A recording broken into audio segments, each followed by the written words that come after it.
ஆள் இருந்தான். அவன் ஒரு நாள் கோயிலுக்கு போனான். கடவுள்கிட்ட வேண்டிக்கிட்டான், எனக்கு ஒரு 1,00,000 ரூபா நீ கொடுத்தா நான் உன் சன்னதியில் ஒரு தேங்காய் உடைக்கிறேன் அப்படின்னு வேண்டிக்கிட்டான். கடவுள் பார்த்தார். உடனே அவன் கண் முன்னாடி தோன்றினார். இந்தா நீ கேட்ட 1,00,000 ரூபாய் அப்படின்னு சொல்லி அவன் கையில் பணத்தை கொடுத்துட்டு மறைஞ்சிட்டார். இவனால் நம்பவே முடியல. இவ்வளவு சுலபமாக கிடைக்கும்னு தெரிஞ்சிருந்தா அனாவசியமாக ஒரு தேங்காய் உடைக்கிறேன்னு வேண்டியிருக்க வேண்டியது இல்லையே அப்படின்னு நினச்சான். இருந்தாலும் வேண்டுதலை நிறைவேற்ற வேண்டியது கடமை. அதுக்காக என்ன பண்ணான், பக்கத்தில் ஒரு கடைக்கு போனான். ஒரு தேங்காயை கையில் எடுத்தான். இது என்ன விலைன்னு கேட்டான். 5 ரூபான்னார் கடையில் இருந்தவர். அதிகமாக இருக்குதே விலைன்னா. அப்படின்னா ஒன்று செய்யுங்க, அடுத்த ஊருக்கு போங்க, அங்கே தென்னந்தோப்பு அதிகம், அதனால் அங்கே இதை விட குறைஞ்ச விலைக்கு கிடைக்கும் அப்படின்னார். சரின்னு அடுத்த ஊருக்கு கிளம்புனான். அங்கே போய் விசாரித்தான். ஒரு தேங்காய் 3 ரூபாய் விலைன்னாங்க. இதுவும் அதிகமாக தெரியுதேன்னா. அப்படின்னா ஒன்று செய்ய, அதோ அந்த ஆற்று ஓரமாக ஒரு தென்னை மரம் இருக்கு பார், அதில் நீயே ஏறி பறிச்சுக்கோ, ஒரு தேங்காய்க்கு 1 ரூபா கொடுத்தா போதும் அப்படின்னார் அந்த தோப்புக்கு சொந்தக்காரரு. இவனுக்கு மரம் ஏற தெரியாது, இருந்தாலும் ஆசை யாரை விட்டுது, விலை சல்லிசா இருக்குதே. ஆற்று ஓரம் போனால் தட்டு தடுமாறி அந்த மரத்தில் ஏறினா அந்த தென்னை மரம் வளைஞ்சி ஆற்று பக்கம் போய் அப்புறம் நிமிர்ந்து இருந்தது. அதாவது மரத்தின் உச்சி சரியாக ஆற்றுக்கு நடுவில் இருந்தது. ஆற்றுல வெள்ளம் கரைபுரண்டு ஓடிக்கிட்டு இருக்கு. இவன் கடவுள் கொடுத்த 1,00,000 ரூபாயை மடியில் வச்சு இறுக்கி கட்டிக்கிட்டான். உச்சிக்கு போய் காய் பறிக்கிற சமயத்தில் காற்று மழையும் பலமாக கலந்து அடிக்க ஆரம்பிச்சுட்டுது. கால் வழுக்கி விட்டுட்டுது. இவன் சடார்னு ஒரு தென்னை மட்டையை பிடிச்சிக்கிட்டு தொங்க ஆரம்பிச்சிட்டான். கீழே பயங்கரமான வெள்ளம், மடியில் 1,00,000 ரூபா பணம், என்ன செய்யறதுன்னு தவிக்கிறான். இந்த சமயம் கரையில் ஒரு யானை பாகன் யானையை குளிப்பாட்டிக்கிட்டு இருக்கிறான். அது அவன் கண்ணில் பட்டது. ஐயா ஒரு உதவின்னு கத்துனான். அவன் என்ன செய்யணும்னு கேட்டான். உன் யானையை மெதுவாக இங்கே அழைச்சிட்டு வா, எனக்கு நேராக கீழே நிறுத்து, என் காலை பிடிச்சி மெதுவாக கீழே இறக்கி விட்டுரு, என் மடியில் இருக்கிற பணத்தில் உனக்கு 10,000 ரூபா தரேன் அப்படின்னா. அவன் பார்த்தான். காலை கையை பிடிச்சா கூட எவனும் இந்த காலத்தில் 10 ரூபாய்க்கு மேலே தரமாட்டேங்கிறான், இவன் காலை பிடிச்சா 10,000 தர்றேங்கிறான் அப்படின்னு யோசனை பண்ணான். உடனே யானையை கொண்டுட்டு போனான். அவனுக்கு நேராக கீழே நிறுத்தினான். அவன் காலை பிடிச்சான். அவ்வளவுதான். அந்த நேரம் பார்த்து யானை மெதுவாக நடந்து அப்பால போட்டுது. இப்போ யானை பாகன் அவன் காலை கெட்டியாக பிடிச்சிக்கிட்டு தூங்குறான். பரிதாபமாக மேலே பார்க்குறான். அவன் மட்டையை பிடிச்சிக்கிட்டு தூங்குறான். இப்போ யானை பாகன் சொல்கிறான், தம்பி மட்டையை விட்டுறாத, கெட்டியாக பிடிச்சிக்கோ, நான் உனக்கு 10,000 ரூபா தரேன், இதோ மடியில் தான் வச்சுருக்கேன்னா.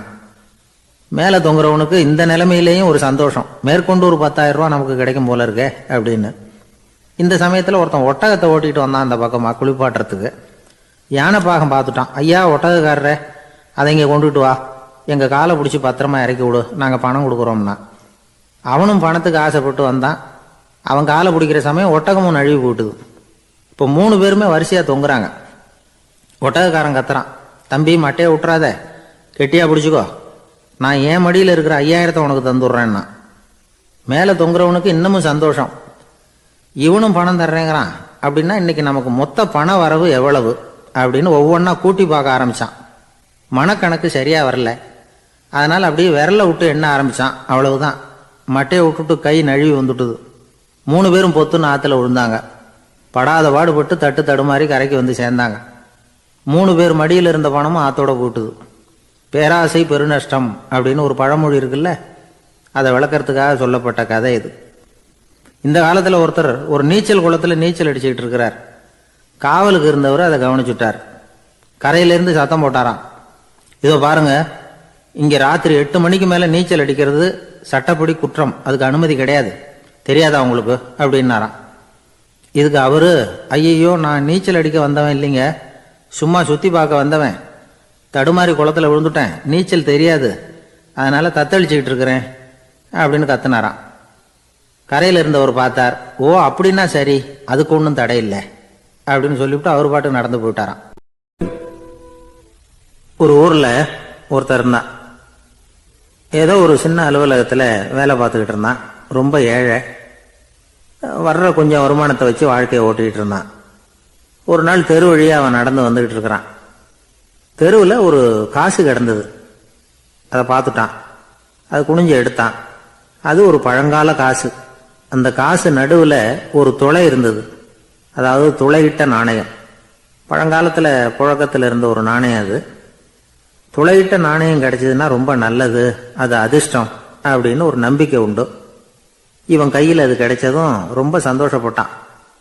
இனிமே என்னுடைய கஷ்டம்லாம் தீரப்போகுது, அதிர்ஷ்டம் என்னை தேடி வரும், நான் பணக்காரன் ஆயிடுவேன் அப்படின்னு சொல்லிட்டு அந்த காசை தன்னுடைய கோட்டு பையில் பத்திரமா போட்டு வச்சுக்கிட்டான்.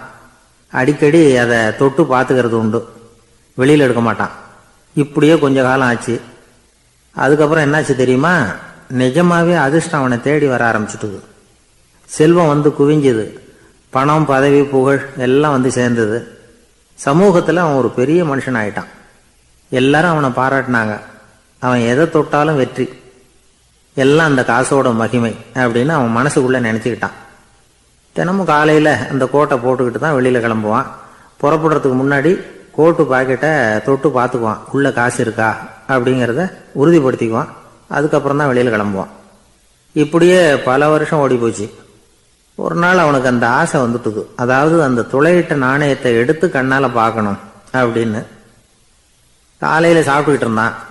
அப்போ தன்னுடைய மனைவி கிட்ட சொன்னான், ரொம்ப நாளைக்கு அப்புறம் என்னுடைய அந்த நாணயத்தை இன்னைக்கு வெளியில் எடுத்து பார்க்க போறேன்னா. என்னத்துக்கு அது, இப்போ அதை பார்க்க வேணாமே அப்படின்னு மெதுவாக இழுத்தாங்க அந்த அம்மா. இல்லை நான் பார்த்தே தீரணும் அப்படின்னு அவன் தன்னுடைய சட்டை பைக்குள்ள கையை விட்டான். உள்ளே இருந்த நாணயத்தை வெளியில் எடுத்தான். பார்த்தா அவனுக்கு ஆச்சரியமா போச்சு. அந்த நாணயத்தில் தொலையே இல்லை. என்ன ஆச்சு அப்படின்னு சொல்லி அவன் ரொம்ப குழம்பி போயிட்டான். இப்போ அந்த அம்மா சொன்னாங்க, நான் தான் ஒரு நாள் உங்கள் கோட்டு ரொம்பவும் தூசியாக இருக்கேன்னு சொல்லி அதை ஜன்னலுக்கு வெளியில் உதறினேன். உள்ளே இருந்த அந்த காசு அப்போ எனக்கு தெரியாது, ஞாபகத்தில் இல்லை. அது தெருவில் விழுந்துட்டது போல இருக்கு. அதுக்கப்புறம் எவ்வளவோ தேடி பார்த்தேன், கிடைக்கல. அதுக்குள்ளே அதை யாரோ எடுத்துகிட்டு போயிட்டாங்க போல இருக்கு. அது இல்லைங்கிறது உங்களுக்கு தெரிஞ்சால் வருத்தமாக இருக்குமேங்கிறதுக்காக நான் தான் வேற ஒரு நாணயத்தை எடுத்து சட்டை பைக்குள்ளே வச்சுட்டேன் அப்படின்னு விவரத்தை சொன்னாங்க அந்த அம்மா. இது எப்போ நடந்ததுன்னு கேட்டான். உங்களுக்கு அந்த காசு கிடைச்சதே அன்னைக்கு மறுநாளே இது நடந்து போச்சு அப்படின்னாங்களாம். இதை கொஞ்சம் யோசனை பண்ணி பாருங்க. அவனுக்கு அதிர்ஷ்டத்தை கொடுத்தது அந்த நாணயம் இல்லை, அவனுடைய நம்பிக்கை, அதாவது தன்னம்பிக்கை. அதுதான் வேலை செஞ்சிருக்கு. இதிலிருந்து நாம் தெரிஞ்சுக்க வேண்டியது என்னன்னா, வாழ்க்கையில் முன்னேற நினைக்கிறவங்களுக்கு தன்னம்பிக்கை ரொம்ப முக்கியம். அது இல்லைன்னா முன்னேற முடியாது. ஒருத்தன் சொன்னானா, நான் எப்பவுமே என்னதான் சார் நம்புவேன், மற்றவங்கள நம்ப மாட்டேன்.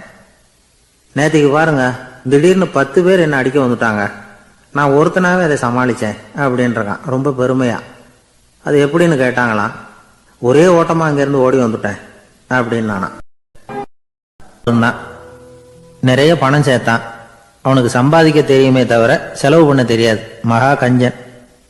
காசை கையில் எடுக்கவே மாட்டான். எடுத்தா செலவு செய்ய வேண்டியிருக்குமே. அதனால் இப்படியே அவன் காலத்தை ஓட்டி விட்டான்.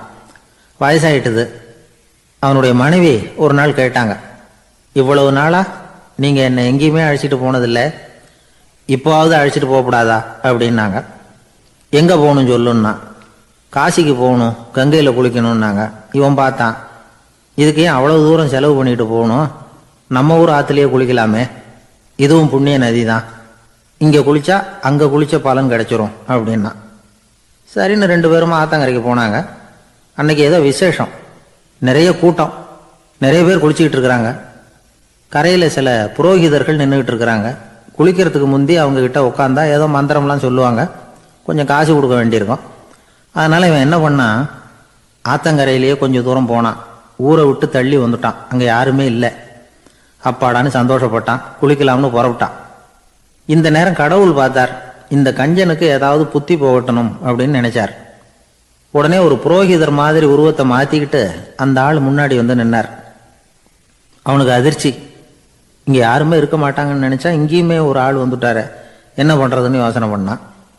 புரோகிதர் உருவத்தில் இருந்த கடவுள் சொன்னார், இதை பாருங்க, இன்னைக்கு விசேஷ நாள், நீராடுறதுக்கு முன்னாடி சுயகல்பம் பண்ணிக்கிறது ரொம்ப நல்லது அப்படின்னார். என்கிட்ட பணம் எதுவும் இல்லையேன்னா. பரவாயில்ல, அப்புறமா கொடுங்க, வாங்கிக்கிறேன்.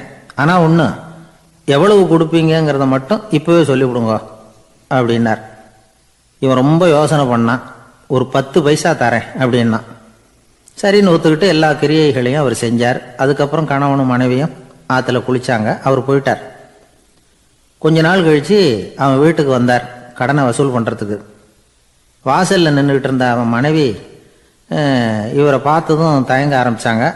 அந்த அம்மா கிட்ட விஷயத்த சொன்னார். அந்த அம்மா ஓடி போய் உள்ளே இருக்கிற தன்னுடைய கணவர்கிட்ட சொன்னாங்க. அவன் யோசனை பண்ணான், இப்போ வெளியில் போனால் அவனுக்கு 10 காசு கொடுக்க வேண்டியிருக்கும், அதனால் எனக்கு காய்ச்சல்னு அந்த ஆளுகிட்ட சொல்லிவிடு, இன்னொரு சந்தர்ப்பத்தில் என்னை வந்து பார்க்க சொல்லு அப்படின்னா. அந்த அம்மா போய் சொன்னாங்க. அப்படிங்களா, அப்படின்னா அவரை நான் உடனே போய் பார்க்கணுமே அப்படின்னு உள்ளே நுழைய ஆரம்பித்தார். அவங்க மறுபடியும் இருங்க தான் வரேன்னு சொல்லிவிட்டு உள்ள ஓடி விஷயத்த சொன்னாங்க. இது எதுடா வம்பா போச்சு அப்படின்னு பார்த்தான். மனைவியை கிட்டத்தில் கூப்பிட்டான். இதோ பாரு, ஜன்னி கண்டு நான் இறந்து போயிட்டதா சொல்லிவிடு அப்படின்னா சொன்னாங்க. புரோகிதர் பார்த்தார். அப்படின்னா ஒரு வழியாக இருந்து அவருடைய இறுதி சடங்குகளையும் நானே முடிச்சுட்டு போயிடுறேன் அப்படின்னார். உள்ளே இருந்தவன் யோசனை பண்ணான், அந்த ஆள் என்னை விடமாட்டான் போல இருக்கு, அதனால் ஒரு சவப்பெட்டியில் என்னை வச்சு தூக்கிக்கிட்டு மயானத்துக்கு போங்க பார்த்துக்கலாம் அப்படின்னா. புரோகிதரும் விடுற மாதிரி இல்லை, கூடவே நடந்து போயிட்டு இருக்கிறார். அங்கே இறக்கி சடங்குகளை முடிச்சுட்டு தீ வைக்கிற நேரம் பொட்டிக்குள்ளே இருந்த நம்ம ஆள் அலறி அடிச்சுட்டு வெளியில் ஓடி வந்தான். புரோகிதர் உருவத்தில் இருந்த கடவுள் சிரிச்சார், தன்னுடைய சுய உருவத்தை காட்டினார். அதுக்கப்புறம் அவனை கூப்பிட்டு, இதை பாருப்பா, ஏன் இப்படி அல்லாடுற, ஏதாவது வரம் வேணும்னா கேள்தரேன் அப்படின்னார். அவன் யோசனை பண்ணான். பகவானே, ஒரே ஒரு வரம் தான் உங்ககிட்ட கேட்கணும்னா. என்ன வேணும் கேளுன்னார். அந்த 10 பைசா தட்சணையை தள்ளுபடி பண்ணால் போதும் அப்படின்னா. கடவுளும் சரின்னு சொல்லிட்டு போயிட்டார். இப்படி ஒரு கதையை சுவாமி சிவானந்தர் சொல்லியிருக்கிறார். செல்வந்தர்கள் பல பேர் இப்படித்தான் இருக்கிறாங்க. தாங்களும் அனுபவிக்க மாட்டாங்க, அடுத்தவங்களுக்கும் கொடுக்க மாட்டாங்க. இது மாதிரியான கஞ்சர்களுக்கு இந்த உலகம் இல்லை, அந்த உலகம் இல்லைங்கிறார் அவர். இந்த கதையில் கடவுள் கடன் வசூலுக்கு வந்தது மாதிரி நம்ம ஊர் ஆள் ஒருத்தன் இன்னொருத்தர்கிட்ட 10 பைசா கடன் கொடுத்துட்டான். திருப்பி வாங்கறதுக்கு நடையா நடக்கிறான். கடைசியாக கேட்டான், நீ எப்போ தான் கடனை திருப்பி தரப்போற, அதை முடிவாக சொல்லுன்னா. வர்ற வியாழக்கிழமை கண்டிப்பாக கொடுத்துருவேன் அப்படின்னானா அவன். அன்னைக்கு நான் ஊரில் இருக்க மாட்டேனே அப்படின்னானா இவன். அதனால் என்ன, நானும் தான் அன்னைக்கு ஊரில் இருக்க மாட்டேன் அப்படின்னானா. இந்த உலகத்தில் தான் மட்டும் வாழ்ந்தா போதும் அப்படின்னு நினைக்கிறவங்க உண்டு. தானும் வாழணும், அடுத்தவங்களும் வாழணும் அப்படின்னு நினைக்கிறவங்களும் உண்டு. முதல்ல சொன்ன வகையை சேர்ந்த மனிதர்கள் எப்படி தெரியுமா? எப்படியாவது தான் மட்டும் வாழ்ந்தால் போதுங்கிற நினைப்பு தான் எப்பவும் அவங்களுக்கு இருக்கும். தங்களுடைய வளர்ச்சிக்கு எது தடையா இருந்தாலும் சரி, யார் தடையா இருந்தாலும் சரி, அதை அழிச்சுட்டு தான் மறுவேலை பார்ப்பாங்க. அவங்கெல்லாம் பாவ காரியங்களுக்கு தயங்குறதே இல்லை. அப்படிப்பட்ட வாழ்க்கை அவங்களுக்கே இடைஞ்சல அமைஞ்சு விடுறது உண்டு. அதை விளக்கறதுக்கு ஒரு கதையும் உண்டு. ஒரு ஊர்ல அப்படிப்பட்ட ஆள் ஒருத்தன் இருந்திருக்கான். நிறைய பாவங்களை செஞ்சவன். அதன் காரணமா நரகப்படுகொழியில விழுந்துட்டான். நரகப்படுகொழிங்கிறது ஒரு பெரிய கிணறு மாதிரி. ஏற்கனவே பாவம் செஞ்சவங்க நிறைய பேர் அதில் விழுந்து கிடக்குறாங்க. உள்ள ஏகப்பட்ட சத்தம், எல்லாம் அந்த பாவாத்மாக்கள் போடுற சத்தம். இப்போ விழுந்தானே இவனும் சத்தம் போட்டான். இவன் போடுற சத்தம் கொஞ்சம் அதிகமாக கேட்டுது. இந்த கிணத்துக்கு பக்கத்தில் புத்தர் உட்கார்ந்துருக்கிறார். அவர் காதில் இவன் போடுற சத்தம் விழுந்தது. உடனே அந்த கிணத்தடிக்கு போனார். குனிஞ்சு பார்த்தார். சாமி என்னை காப்பாத்துங்க அப்படின்னு கத்தனா இவன். புத்தர் அவனை கொஞ்சம் கவனிச்சு பார்த்தார். மனித சமுதாயத்துக்கு அவன் என்னென்ன கெடுதல் பண்ணியிருக்கிறாங்கிற விவரம்லாம் அவர் மனக்கண்ணில் தெரிஞ்சது. அவருக்கு எல்லாம் புரிஞ்சு போச்சு. இருந்தாலும் அவனை காப்பாத்துறதுக்கு ஏதாவது வழி உண்டா அப்படின்னு யோசிச்சார். அவன் தன்னுடைய வாழ்நாளில் ஏதாவது நல்லது செஞ்சிருக்கானா அப்படின்னு பார்த்தார். ஒரே ஒரு சமயம் அவன் தன்னுடைய காலடியில மிதிபட இருந்த சிலந்தியை மிதிக்காமல் தாண்டி போயிருக்கிறான். இந்த ஒரு காரியத்துக்காக அவனை கரையேற்ற முடியுமா அப்படின்னு நினைச்சார். அவ்வளவுதான். உடனே அவர் கையில ஒரு சிலந்தி வந்து உட்காந்துதான். அதுகிட்ட இருந்து நூல் இழை வெளிவர ஆரம்பிச்சது. அந்த நூல் இழை கிணற்று ஆழம் வரைக்கும் அப்படியே நீண்டுகிட்டே போச்சான். புத்தர் பார்த்தார். இந்த நூலை பிடிச்சிக்கிட்டு மேலே ஏறி வா அப்படின்னார். என்னங்க சொல்றீங்க, இந்த சிலந்தி நூல் என்ன தாங்குமான்னு கத்துனான். எல்லாம் தாங்கும், அதை பிடிச்சிக்கிட்டு ஏறி வா அப்படின்னார். சந்தேகத்தோடவே அவன் அந்த நூல் இழைய பிடிச்சி இழுத்து பார்த்தான். ரொம்ப வலுவா இருந்தது. அவனுக்கு ஆச்சரியம். அதை பிடிச்சிக்கிட்டே மெதுவா மேலே ஏறி வர ஆரம்பிச்சுட்டான். பாதி தூரம் ஏறி வந்திருப்பான். அப்போ அவன் காலுக்கு கீழே ஏதோ சத்தம். என்னன்னு குனிஞ்சு பார்க்கறான். கீழே கிடந்தவங்க சில பேரும் அந்த நூலை பிடிச்சி மேலே வந்துகிட்டு இருக்கிறாங்க. இவனுக்கு கோபம் வந்துட்டுது. தன்னுடைய இடுப்புல வச்சிருந்த கத்தியை எடுத்து தன்னுடைய காலுக்கு கீழே நூல் இழையை அப்படியே வெட்டி விட்டுட்டான். இனிமே நாம மட்டும்தான் மேலே ஏறி வந்துடணும் அப்படின்னு நினைச்சுக்கிட்டான். ஆனா நடந்தது என்ன தெரியுமா? மொத்த நூல் இழையும் அப்படியே அருந்து கீழே விழுந்துட்டுது. அவனும் பொத்துன்னு கீழே விழுந்துட்டான். மறுபடியும் கத்த ஆரம்பிச்சுட்டான். ஏற்கனவே அவன் செஞ்சிருந்த ஒரு சிறு கருணை அந்த நூல் இழைக்கு உறுதியை கொடுத்தது. இப்போ அவன் செஞ்ச பாவம் அந்த நூல் இழைய வலுவிழக்க செஞ்சுட்டுது. அடுத்தவங்களும் வாழணுங்கிற எண்ணம் அவனுக்கு இருந்திருந்தா இப்போ அவனும் கரையேறி வந்திருப்பான், மற்றவங்களும் சௌக்கியமா வந்து சேர்ந்திருப்பாங்க. அதனால நாமும் வாழணும், அடுத்தவங்களும் வாழணும் அப்படின்னு நினைக்கிறவன் வாழ்க்கையில சீக்கிரம் முன்னுக்கு வந்துடுவான். ஒருத்தன் ஒரு டாக்டர் கிட்ட போனான், மருந்து வாங்கினான், வாங்கி கொண்டாந்து பேசாம வச்சுட்டான், சாப்பிடல. அப்புறம் எதுக்காக அப்பா போய் அவர்கிட்ட மருந்து வாங்கினேன் அப்படின்னு கேட்டாங்க. டாக்டர் வாழணும் இல்லையா, அதனாலதான் அப்படின்னா. அவர் கொடுத்த மருந்தை நீ ஏன் சாப்பிடல அப்புறம் அப்படின்னு கேட்டாங்க.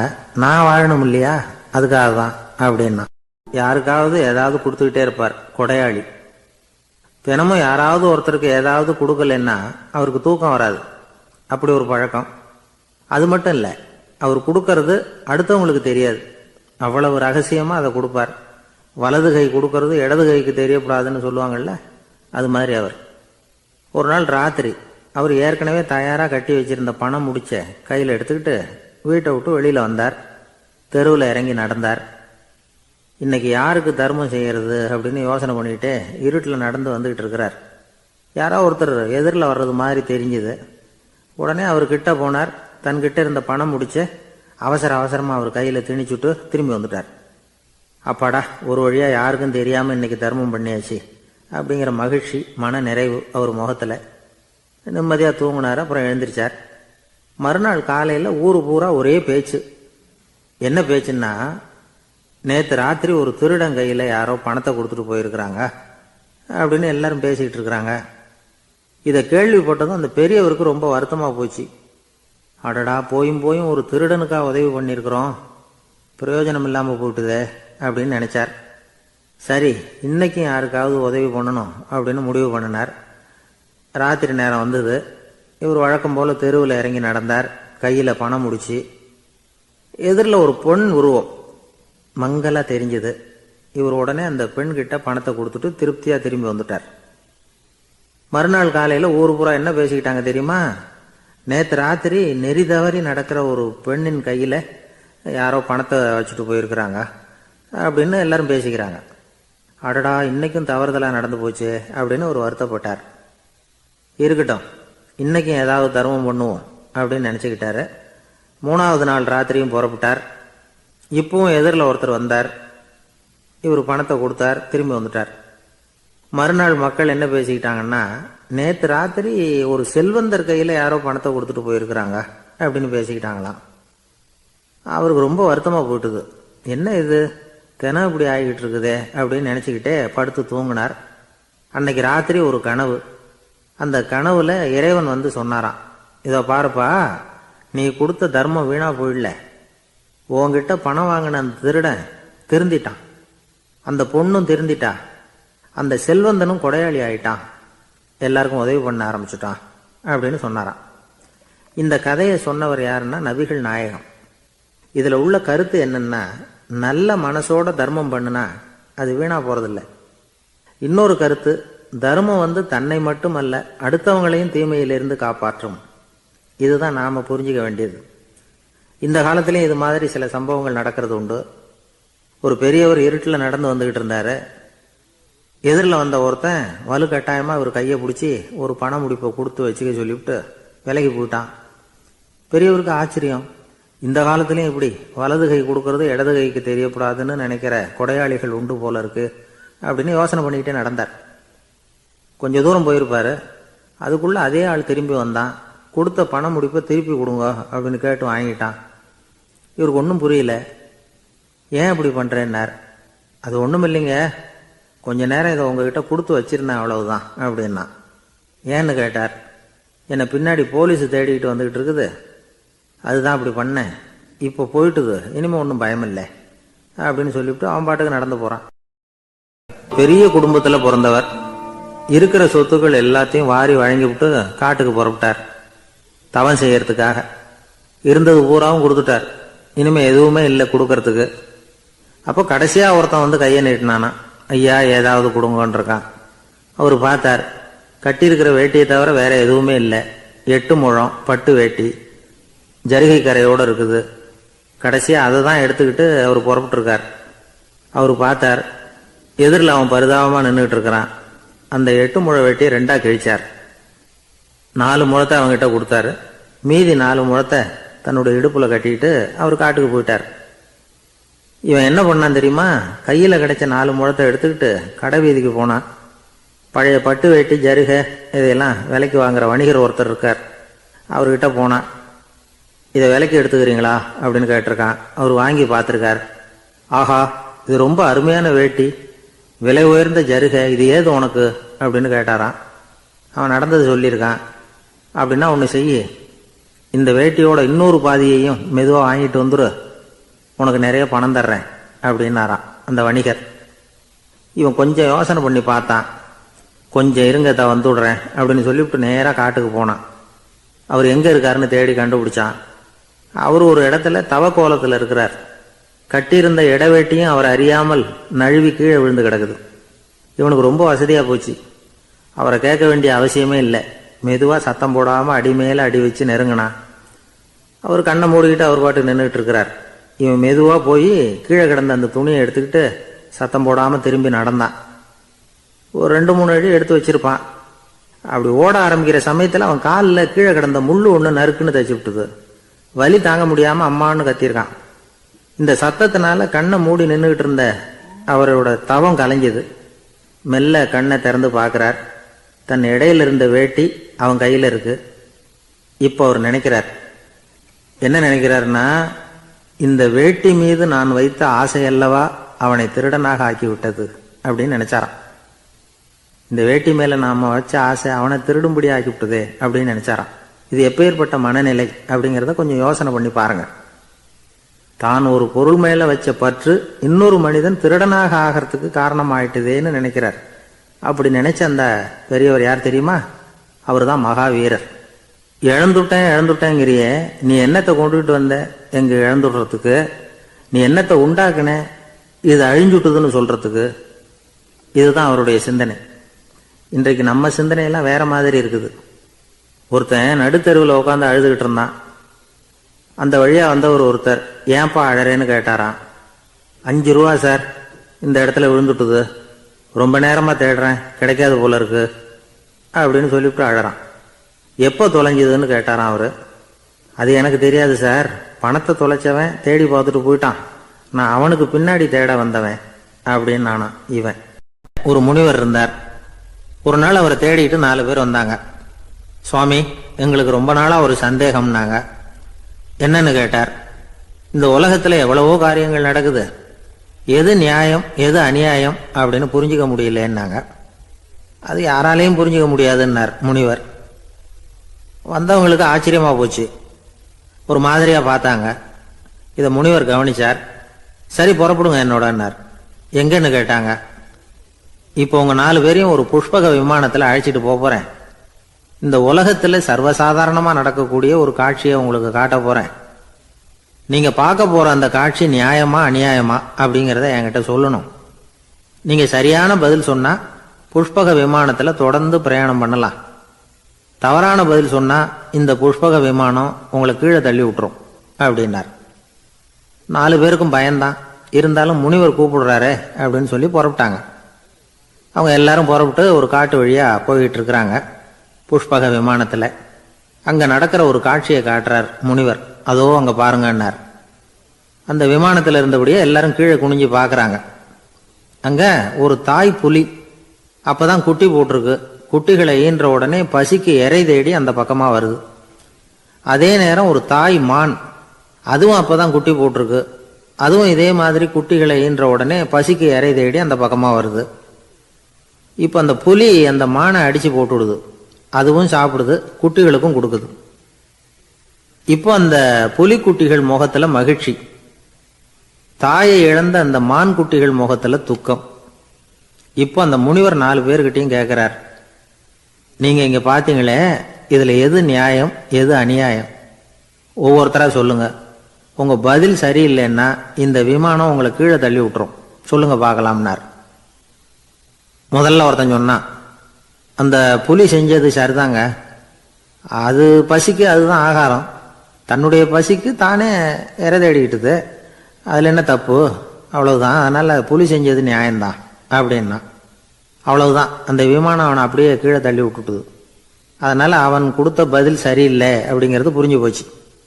இப்போ ரெண்டாவது ஆள் சொன்னான், புலி செஞ்சது பாவம், அந்த தாய்மான் என்ன தப்பு பண்ணிச்சு, இப்போ அந்த குட்டிகளுக்கு யார் ஆதரவு, அதனால் புலி செஞ்சது அநியாயம் அப்படின்னா. அவ்வளவுதான், அவனையும் கீழே தள்ளி விட்டுட்டுது அந்த விமானம். இந்த பதிலும் சரியில்லை அப்படின்னு ஆயிட்டுது. இப்போ மூணாவது ஆள் வந்தான். முதல்ல 2 பேர் கீழே விழுந்ததை பார்த்துக்கிட்டு இருந்தான்.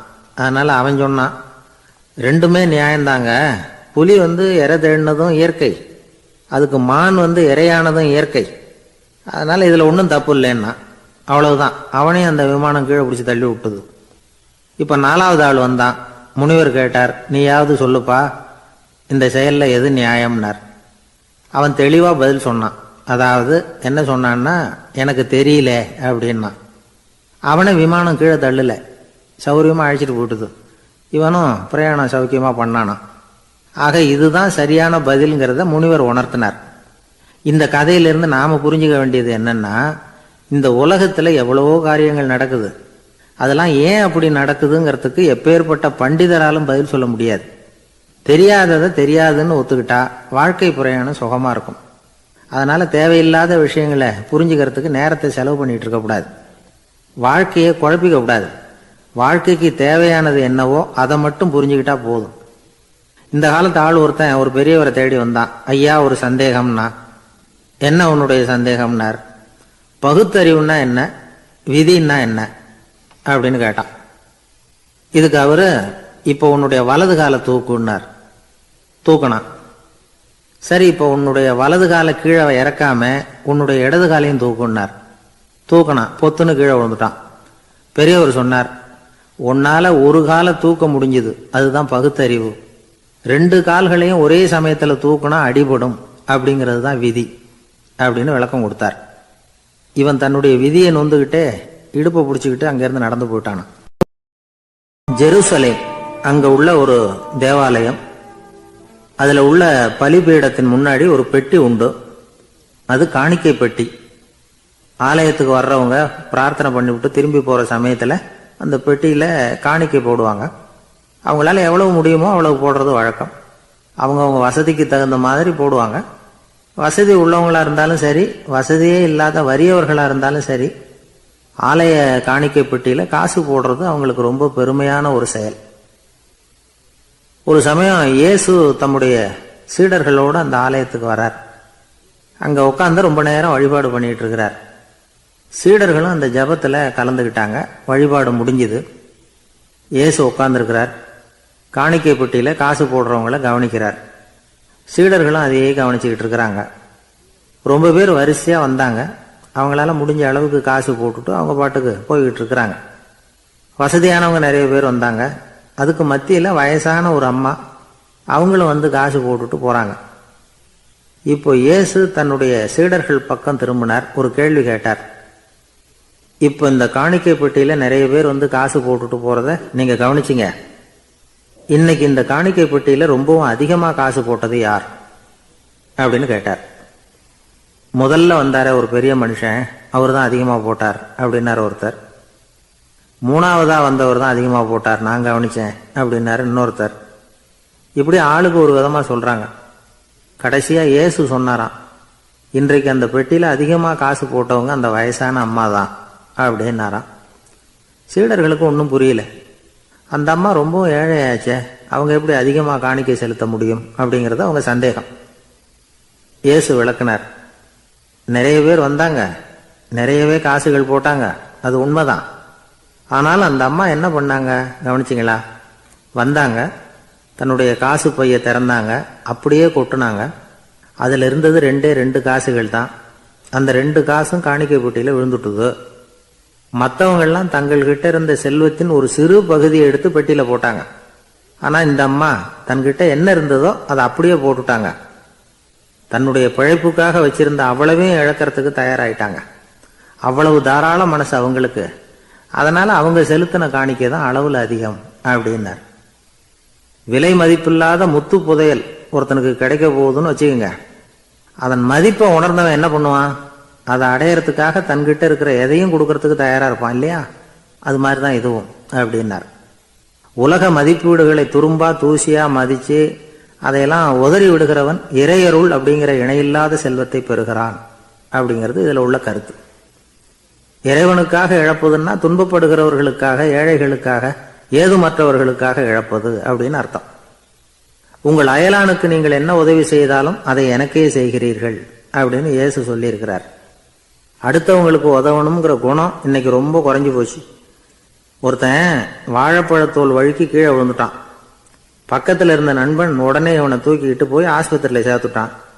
அதுக்கப்புறம் சொன்னான், நீ அந்த வாழைப்பழத்தோலில் காலை வைக்க போகிறத முன்னாடியே நான் கவனிச்சுட்டேன் அப்படின்னானா. அப்படின்னா அப்போவே நீ எனக்கு உதவி செஞ்சிருக்கலாமே அப்படின்னானா அவன். நான் டாக்டருக்கு உதவலாம்னு நினச்சிட்டேன் அப்படின்னா இவன். வயசான ஆள் நிலத்தில் ஏறு உழுதுகிட்டு இருந்தாராம். கிழிஞ்சு போன ஒரு சின்ன துண்டை தான் இடுப்பில் கட்டியிருந்தாராம். தலையில் ஒரு கந்தலை சுற்றி இருந்தார். உடம்பு பூரா சேரு, ரொம்ப ஏழை. ஏறு ஓட்டிகிட்டு இருக்கிறவர் வேற எப்படி இருப்பார்? இருந்தாலும் அந்த ஆள் ரொம்ப ஜாலியாக பாட்டு பாடிக்கிட்டே ஏறு உழுதுகிட்டு இருந்தாராம். உடம்புல தான் அவர் ஏழையை தவிர மனசில் ஒரு ஏழையா தெரியல. அந்த சமயத்தில் அந்த நாட்டு ராஜா அந்த பக்கமாக குதிரை மேலே வந்தாராம். வேட்டைக்கு போயிட்டு பரிவாரங்களோடு திரும்பி வந்துகிட்டு இருக்கிறார். ரொம்ப செல்வ செழிப்புல இருக்கிற ராஜா அவர். அவரு இந்த வயசான விவசாயியை பார்த்துருக்கார். இந்த ஆள் ரொம்பவும் ஏழைங்கிறது அவர் பார்த்தாவே பளிச்சுன்னு தெரியுது. கட்டிக்கிறதுக்கு நல்ல துணி இல்லை, உடம்போ இழைச்சி போயிருக்குது, வயிறு முதுகுல போய் ஒட்டிக்கிட்டு இருக்கு, கண்ணு குழி விழுந்து போயிருக்குது. ஆனாலும் முகத்தை பார்த்தா சந்தோஷமா இருக்கிற மாதிரி இருக்கு. இவ்வளவு உற்சாகமா பாடிக்கிட்டு இருக்கிறாரே அப்படின்னு ஆச்சரியமா நினைச்சு பார்த்தார் அந்த ராஜா. சரி, அவர்கிட்ட கொஞ்சம் பேச்சு கொடுத்து பார்க்கலாம் அப்படின்னு முடிவு பண்ணார். ஐயா பெரியவரே, இப்படி கொஞ்சம் வர முடியுமான்னாராம். பொழுது போகிறதுக்குள்ளே நான் இந்த வயல் பூரா உழவு ஓட்டி ஆகணும், அதனால் பேசுறதுக்கு நேரம் இல்லை அப்படின்னாராம் அந்த பெரியவர். என்ன அவ்வளவு அவசரமா? மீதி இருந்தால் நாளைக்கு ஊதுவப்படாதா? அது சரி, உனக்கு எத்தனை ஏக்கர் நிலம் இருக்குது அப்படின்னு விசாரிச்சிருக்கார் ராஜா. எனக்குன்னு சொந்தமாக உள்ளங்கை அளவு கூட நிலம் கிடையாது. இது எங்கள் முதலாளியோட நிலம். இதை பூராவும் ஊது முடிச்சாதான் அவர் கூலி கொடுப்பார். நான் கூலிக்கு ஊதுகிட்டு இருக்கிறேன். உங்ககிட்ட பேசிக்கிட்டு இருந்தா அவருக்கு துரோகம் பண்ணது மாதிரி ஆயிடும் அப்படின்னாராம். ராஜா குதிரையை விட்டு கீழே இறங்கினார். வரப்புல நடந்து அந்த பெரியவர்கிட்டே போனாராம். சரி, ஒரு நாள் பூரா உழுதான் உனக்கு எவ்வளவு கூலின்னு கேட்டிருக்கார். 8 அணா கூலி கிடைக்கும்னாராம் அவர்.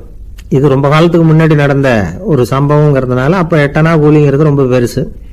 இருந்தாலும் அதுவும் அந்த ராஜாவுக்கு பெரிய கூலியா தெரியல. இவ்வளவுதானா, இதை வச்சுக்கிட்டு நீ எப்படி காலம் தள்ளுற அப்படின்னாராம். ஒன்றும் கவலை இல்லை அப்படின்னாராம் அவர். ராஜாவுக்கு ரொம்ப ஆச்சரியமா போச்சு. 8 அணா கூலி வாங்குற இந்த ஆளு கவலை இல்லாம இருக்கிறார், ஏராளமான வசதியோடு இருக்கிறன்னா கவலை இல்லாம வாழ முடியலையே அப்படின்னு நினைச்சு பார்த்திருக்கார். அது சரி, 8 அணாவில் எப்படி குடும்பம் நடத்துற அப்படின்னு கேட்டாராம். எனக்கு கிடைக்கிற 8 அணாவில் 2 அணா குடும்பத்துக்கு செலவழிக்கிறேன், 2 அணா பழைய கடனுக்கு கொடுக்குறேன், 2 அணா தர்மம் செய்யறேன், 2 அணா வட்டிக்கு கொடுக்குறேன், ஒரு குறையும் இல்லைன்னாராம். ராஜாவுக்கு ஒன்றும் புரியல. எனக்கு ஒன்றும் புரியலேன்னு இருக்காரு. ஐயா, எனக்கும் என் மனைவிக்கும் 2 அணா செலவாகுது. வயசான அம்மா அப்பா இருக்கிறாங்க, சின்ன வயசுல என்னை காப்பாத்தினவங்க அவங்க. அந்த கடனுக்கு 2 அணா செலவாகுது, அது பழைய கடன். என் தங்கச்சி ஒருத்தி ஆதரவு இல்லாத நிலைமையில தன்னுடைய மகனோட என் வீட்டில் இருக்கிறா. அவளுக்கும் அவள் மகனுக்கும் 2 அணா செலவு பண்றேன், அது தர்மம். எனக்கு 2 பிள்ளைங்க இருக்கிறாங்க, அவங்களுக்கு 2 அணா செலவு பண்றேன், அது வட்டிக்கு கொடுக்கறது மாதிரி.